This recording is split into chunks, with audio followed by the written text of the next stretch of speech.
అరిసెలంటే మీలో ఎంతమందికి ఇష్టం? అరిసెలు చేయాలంటే చాలా పెద్ద ప్రాసెస్ అనుకుంటారు కదా! మనకి తినాలనిపించినప్పుడు ఈజీగా ఇంట్లోనే ఇన్‌స్టాంట్‌గా ఇలా చేసుకోవచ్చు. నేను ఈ చిన్న గ్లాస్‌తో ఒక 2 గ్లాసెస్ రైస్ తీసుకొని ఒక 8 అవర్స్ పాటు నానబెట్టుకున్నాను. నానబెట్టుకున్న తర్వాత వాటర్ అన్ని తీసేసి మెత్తటి పౌడర్‌లా చేసుకోవాలి. ఎంత మెత్తగా వీలైతే అంత మెత్తగా పౌడర్ చేసుకున్న తర్వాత ఇందులో ఒక 2 పీసెస్ బెల్లం తీసుకున్నాను.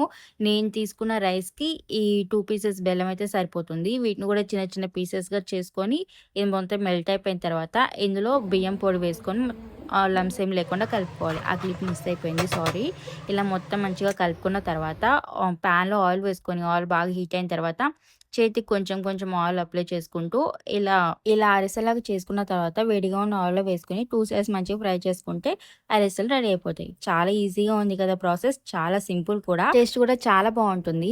చాలా ఈజీగా సింపుల్‌గా మనం ఇలా తినాలనిపించినప్పుడు చేసుకోవచ్చు. మీకు ఈ వీడియో నచ్చితే లైక్ చేయడం మాత్రం అస్సలు మర్చిపోవద్దు. Thanks for watching. Take care. Bye.